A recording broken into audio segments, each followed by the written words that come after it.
I wish I were there in person, but thank you for this opportunity. And I trust people will understand why I could not be there at this time. It's a privilege to follow both the Foreign Minister and the former Assistant Secretary of State. I wanted to begin, as I have in the past, by referring to history, because history is particularly relevant today, I believe. On May the 9th, 1950, Robert Schuman, the French foreign minister, proposed what became known as the Treaty of Paris. And this began the building blocks of a new post-war Europe, which created a dependency, particularly between France and Germany. And to paraphrase Robert Schuman at the time, it was to make war unthinkable and materially impossible. And of course, that went into force by 1952. By 1957, the Treaty of Rome followed the Treaty of Paris, and we have today the European Union, its 27 member states. I mention this first because I believe it's going to require exactly this kind of forward-looking, bold, perhaps out-of-the-box thinking on the part of Western leadership, led by the United States in full shoulder-to-shoulder cooperation with the European Union. And here I want to associate myself with the comments just made by Wes Mitchell. It's that kind of inflection point. And I know the term inflection point is cheapened by its overuse, but there is no question that today we face an inflection point. And it's about the immediate crises, yes, but it's also about the longer term of structural response to what we see. With respect to the Eastern Med, as I've said before, on this occasion at Lagonisi, there's another sort of encouraging story to be told that began in the early 1980s when a strategic partnership among Cyprus, Greece, and Israel seemed an impossibly distant dream. To remind us, Greece, together with Spain, was the very last country in Western Europe to extend full de jure diplomatic relations to Israel. That did not come until more than 40 years after Israel's rebirth in 1948. Cyprus was a champion of the Group of 77, the non-aligned movement. Relations among the three were frosty. Fast forward to today, the partnership could not be stronger. And I wish to applaud the foreign minister, who recently traveled with the Prime Minister, Mitsotakis, to Jerusalem to express solidarity, following the footsteps of the President of Cyprus. This is a very sort of telling example of where we are today and how far we've come over the last 40 years of this improbable journey. Again, it's this kind of forward-looking, bold thinking that's required.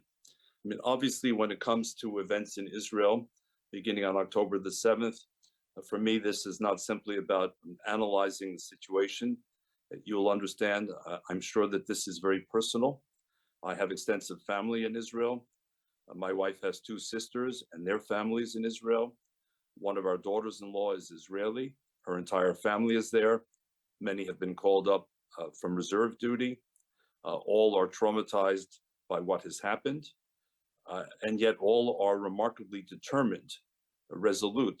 A few weeks ago, the biggest issue in Israel was judicial reform, which seemed to divide the country, and prognosticators around the world were wondering whether Israeli democracy would survive. Judicial reform is in the rearview mirror. Israel has come together in an instant, all Israelis. It's a remarkable turn of events. The challenges are immense, but I believe that Israeli resolve will take it forward. The questions longer term are profound, I believe, for those assembled at Lagonisi, Daniel, and those watching from around the world. Number one, as I said, will the United States summon the international leadership, which will absolutely be required if we are to face the threats outlined by the previous speakers in a sustained manner and not bounce back and forth from administration to administration?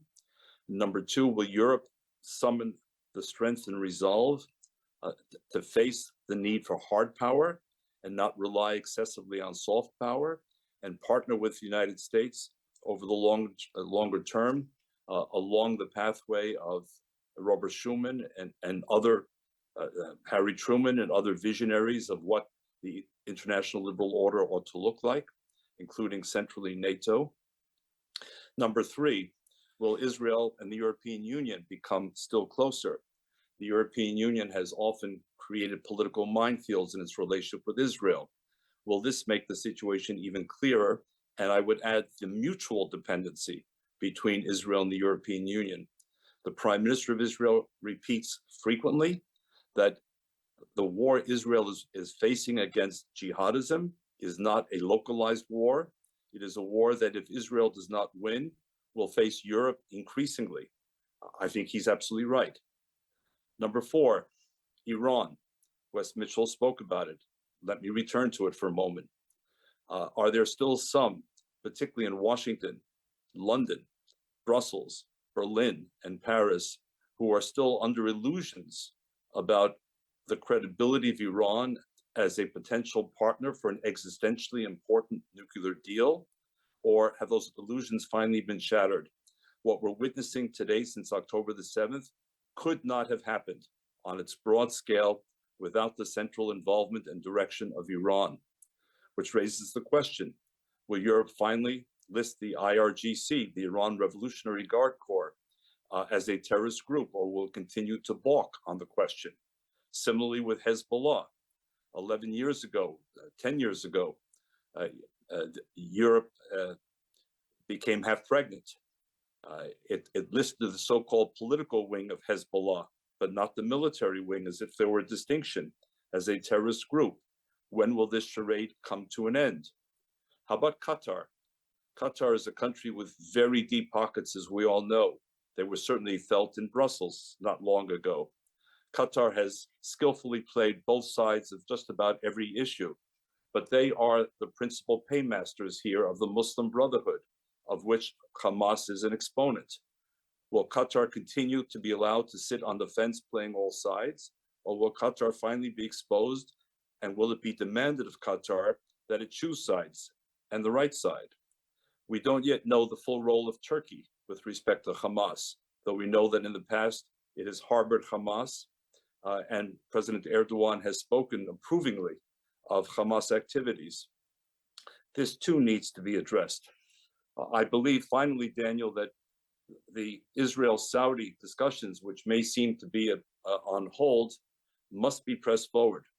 There must be a vision of redefining the Middle East and making clear who is on which side. And this means security, first and foremost, of course, the security interests not just of the Middle East and friendly countries like Israel, but of Europe and the United States. It also means that we begin to return to the coal and steel vision of Robert Schuman over the long term. We can't do it in the midst of war, but over the long term, and I said it before here at Lagunisi, that we must return to the inspiration of Robert Schuman. Rather than coal and steel, let it be energy and the environment. Let it be security. But let's begin to build the interdependent relationship among like-minded countries in the Middle East who share the fear of Iran and its long tentacles, who subscribe to a form of moderation and peaceful coexistence, who want to strengthen the circle of the Abraham Accords. And lastly, Daniel, a very difficult subject, but one that can't be avoided. The image of tens, if not hundreds of thousands of people marching through the streets of London, Berlin, Paris, and many American cities, openly, energetically supporting a genocidal organization, Hamas, listed as a terrorist group by both the United States and the European Union, displaying Hamas flags, Hezbollah flags, even ISIS flags, must raise profound questions in Western countries about what I call the three I's: immigration, integration, and identity. These are very serious issues. They're obviously extraordinarily complex issues, but simply pretending they don't exist or will simply go away, or the second generation will solve the problem of the first generation, is short-sighted in the extreme. Thank you, Daniel.